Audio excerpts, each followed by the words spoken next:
All right, guys, welcome back to the channel. This video is titled Andrew Tate on Prince Harry, Royal Row. The West is suffering a plague of demasculinization. Now, I don't know too much about Prince Harry and Meghan Markle, to be honest. I do know that people from America tend to look at them and pretty much agree with whatever the black girl says. She seems to head that relationship, lead that relationship. That's just my opinion from the outside looking in. And we got Andrew Tate weighing in on it. And it's interesting because he got canceled off of everything, but we just can't stop seeing his face. So, you know, how strong is that cancellation really? You know what I'm saying? But we're going to get into this. Don't forget to like, comment, share, and subscribe while you're watching. Now let's roll it.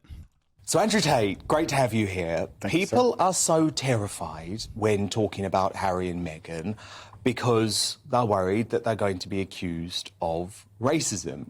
You're clearly not worried about that. No, I'm not worried about that. I refuse to live in an absolute fantasy, and people are dodging around the true issue. I'm a person of color myself, but I don't think that's why I'm inspired to speak the truth. The fact that racism is being used as a justification for the fact that she isn't liked by the majority of people is a cop-out. It's not the case. She does not garner any kind of racism in day-to-day life. She's less dark-skinned than me, and I certainly haven't suffered from any racism. So I don't think race has anything to do with it. I think she's just a dislikable person, and it's trying to find another excuse for that, for people to treat her that way. And this fits into... So for those who might not know, because I know I have an audience that's pretty broad, for those who might not know, Andrew Tate really is a person of color. His dad, you can look him up, Emory Andrew Tate the first. He really is black. He was a chess grandmaster, and his picture's all over Google. So you could go verify that. But I'm gonna let Andrew continue.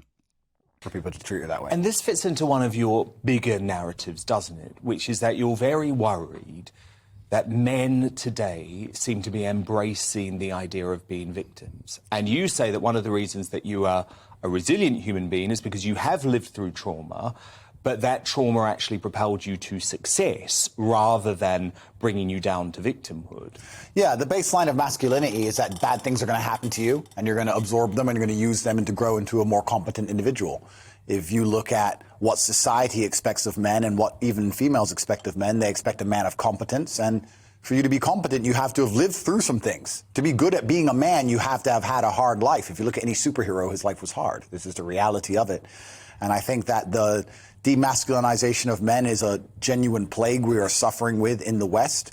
And Harry, in many ways, he's ended up a beacon for that. You know, so you think he has been emasculated by Meghan? To a degree, certainly. He certainly lost a lot of the respect of the people and the people who were fans of the royal family. They've certainly lost a lot of their respect, and Meghan has something to do with that. It's certainly the way she talks about the royal family as a whole, the way she talks to him and about him. There's certainly an element of people waiting for him to stand up and say, listen, that's the royal family. You can't talk that way, or you decided to be with me. There were certain things you were expected to do. But he simply just allows her to demasculinize him in public, and everybody feels uncomfortable with it. That almost sounds like a Will Smith Jada situation. Now, I want my people who are either from England or just happen to really know about this to get in the comments and, you know, let me know what you think about what he just said right there. But I even said it from the beginning. It seems like from the outside looking in that she has emasculated him because he's Prince Harry. He's a part of the royal family. You know, you shouldn't let an outsider come in and try to change your traditions, change your family values. You know what I'm saying? People also feel uncomfortable now to have conversations about race because it's so easy for the MSM to accuse you of racism. Now, I grew up believing in a colourblind world, and that's what I was told at school, that we shouldn't actually obsess about someone's race. Now, if you sign up to that philosophy, you're described as being racist. And it feels to me like Meghan has really utilised that. Well, there are certain buzzwords. There are certain words you can hide behind in modern society which people are not allowed to challenge, and it allows you to have ideas inside of a vacuum where you can develop these narratives that are never directly contested. And racism's one of them. You're completely right. People can just cry racist and you're not allowed to challenge the idea. And I stand up and say, I do not think that the problems with the public perception of Meghan have anything to do with her skin color whatsoever, especially the fact that she isn't even particularly dark. I find it very strange. A lot of the people who are standing up for her, I've seen many liberals, black liberals from all around the world who are standing up for her, saying the race card, the race card. Why would you allow somebody to use the race card when they're not genuinely suffering from it? Doesn't that disrespect all the people who actually suffer from genuine racism? Well, I think it does. So do I. Because there are so many contradictions in that Netflix series, because Meghan actually says the only time she ever experienced racism was someone in LA calling her mum, who actually does have much darker skin than her, the N-word. But actually, Meghan said she had experienced no racism herself, yet she enters the royal family and all of a sudden it helps her victim narrative. She doing the race hustle, the race hustle shuffle. That's what she doing. She doing it, and she doing it well. You know, I didn't watch that documentary because, you know, I usually just look at things like that and I'm like, I know what time it is. I know what type of, you know, what type of liberal whatever BS is gonna be. You know what I mean? So I don't even bother watching it. But I probably won't. I probably still won't. To suggest that she's been a victim of racism. And actually, if you saw her wedding, I mean, the British public completely embraced her. Well, if the British public had a problem with race, I don't understand how we have a prime minister who's darker skinned than her, a mayor of London who's darker skinned than her. It doesn't even make sense on any level. I would state that England is one of the least racist nations on the planet.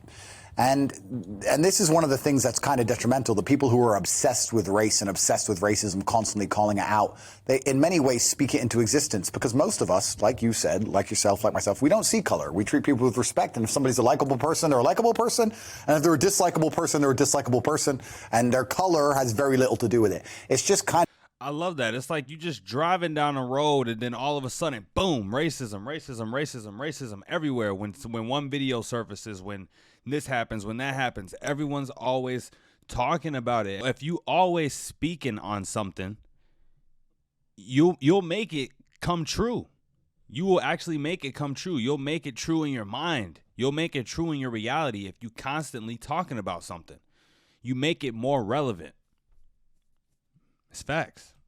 Kind of ironic that nobody else wants to stand up and point out the glaringly obvious, that nobody looks at her and thinks, wow, look how dark-skinned you are. So it's kind of incredible that this is the angle she's going down, and nobody else seems to want to mention it, and I don't understand why. All right, guys. Well, that was a W video. Shout out to Andrew Tate and the GBN News. Don't forget to like, comment, share, and subscribe on your way out the door. Till next time, I'm out. Peace.